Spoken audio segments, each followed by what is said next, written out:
The Smashing Pumpkins by 1996 would be one of the biggest bands in the world, having released their monumental album Melancholy and the Infinite Sadness. The tour would be marred by fan deaths in Ireland, as well as the overdose death of keyboardist Johnathan melvoin and the firing of drummer Jimmy Chamberlin. I've done a whole video on that incident, the link is down below. In 1998, the Pumpkins returned with an electronically influenced album, Adore, which sold far less than its predecessor. Corgan took responsibility for the album's shortfall, saying he shouldn't have told people that it was a techno record, and placed the blame at his management company for not doing more to promote the album. The following year, in October of 1999, it was revealed that Corgan and company had left longtime managers Q Prime, who also manages several other big artists including Metallica, and were now in the search for a new manager. The band would eventually sign with Ozzy's wife and manager Sharon Osbourne. Sharon would tell the LA Times back in October of 1999 when the announcement came out, saying, "Billy talked to every manager in the industry, I think, and he liked me the best, and I can't blame him. There's going to be some bruised egos, I'm sure. I think Billy wanted someone who would be hands-on, someone who doesn't have a whole roster of superstars, someone who's going to be around a long time. Nobody has the history I do." And she was right. Sharon's father, Don Arden, established a reputation as one of the most unorthodox promoters in the music business in Britain, and for Sharon, she spent much of her childhood on tour buses and near musical stages, telling the Times, "My first memory is being on the road with Sam Cooke and Gene Vincent, who taught me how to swim. Jerry Lee Lewis, Chuck Berry, I met all of them. I never went to school. I grew up on the road and in this business. It's the only thing I know. Billy is a huge talent and the band is hugely talented," she'd say. Sharon would end up helping her father with his business starting at the age of 15, and her father would also serve as a manager to Black Sabbath during the 70s, during which she met her future husband Ozzy. Joining the Pumpkins as their manager, Osbourne was coming at a pretty busy time as they had a new album due out in February and a world tour that was to follow. So how did Ozzy feel about his wife managing the Smashing Pumpkins? Well, according to Sharon, she would tell the Times, "He was so happy. He called Billy up and welcomed him to the family." Fast forward 3 months into the job, and Sharon Osbourne would announce that she was leaving the group as her manager, releasing a short statement on January 12, 2000 that read, "It is with great pride and enthusiasm that I took on the management of the Pumpkins back in October. I must resign today due to medical reasons. Billy Corgan was making me sick." A spokesman for the manager didn't elaborate on what happened behind the scenes when the statement would go out. About a week after the announcement came out, Sharon would speak to MTV, where she put the blame on Billy Corgan's behavior, including his, and I quote, "schoolboy intimidation tactics, which included the silent treatment and nasty stares."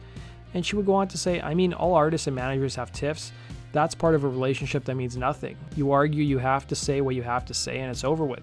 Tomorrow's a new day, you start all over." But with Billy's sort of very much like a sissy, where he lets things build, and instead of being confrontational, he won't talk to you, and he'll play mind games. F with your mind. About a week later, Sharon spoke to Reuters, who reported that the final straw for Osbourne was having to do with a video shoot for the band's forthcoming single, Stand Inside Your Love, their first single from their forthcoming album, Machina, The Machines of God. Osbourne would claim that for the video, Billy was insistent on wearing a dress, something she was against, and calling it, and I quote, "a try-hard move." Corgan was so upset with Sharon that he reportedly gave her the silent treatment for several days, to which Osbourne told Reuters, "I was basically bored with it. If he thought I was a naughty girl, he'd give you the silent treatment. I don't need games in my life. I don't need stupid little boys making faces." It was also around this time that Osbourne spoke to Q Magazine, giving some more background on what went down, saying, "Billy's got an ego bigger than my ass. The sad thing is he's the nicest person underneath all the BS. Unfortunately, he's surrounded himself with these ass lickers, and it's been a long time since anyone's pointed out a few hard truths. I feel sorry for the other band members because he doesn't treat people well. He's also extremely competitive, and that's a bit sad. I thought their last album, Adore, was a great record, but as soon as it wasn't a massive commercial success, he blamed the record company, sacked his previous management, and ignored the fact that it wasn't a particularly commercial record."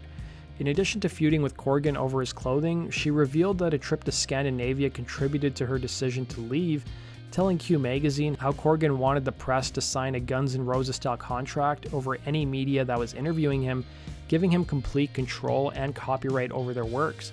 She would tell the magazine, "The journalists were unionized. It was illegal for them to agree to a deal like that." Billy's reaction was, "F them, the unions mean nothing to me. He won't accept anyone else's opinion. He's got no problems in his life, except that he's a 6-foot baldy expletive in a dress." Fast forward to nearly 6 weeks later, and it was announced that the band was now suing Sharon Osbourne, who would quit her job nearly 2 months before the band's next album was set to drop.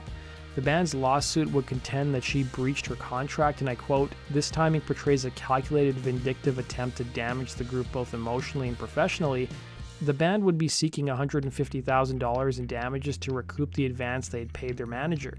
Osbourne would file her own countersuit, and by the summer of 2000 it appeared that the two were still feuding. Then in 2002, daughter Kelly Osbourne appeared to reignite the feud when her then boyfriend Burt McCracken of The Used, who was at the K-Rock Almost Acoustic Christmas along with Billy Corgan, who was performing with his band Zwan, tried to trip the frontman, to which Corgan responded by kicking McCracken in the stomach. Then 5 days later at Claus Fest in New York City, Kelly Osbourne told the crowd that night that Corgan performed sexual favors on the program director of the New York radio station sponsoring the festival to secure a spot on the bill. According to Adobe.com, it was at the same show that radio station listed Ozzy's name on the bill, but fans were disappointed to find out that Ozzy only came out on stage to introduce his daughter and not perform. The crowd, who was visibly upset, booed, and Kelly Osbourne would leave the stage after only 3 songs. In 2014, Sharon Osbourne appeared with Julie Chen on Howard Stern's radio show to promote their new show The Talk on CBS, and coincidentally enough, coming in after them on the Stern show were the Smashing Pumpkins. Stern brought up Osbourne's feud with the Smashing Pumpkins and Billy Corgan, but she would respond that it was all now water under the bridge and both parties have since mellowed out, and that they've hung out since. That does it for today's video, guys. Thanks for watching. Be sure to like button and subscribe. We'll see you again in Rock and Roll True Stories. Take care.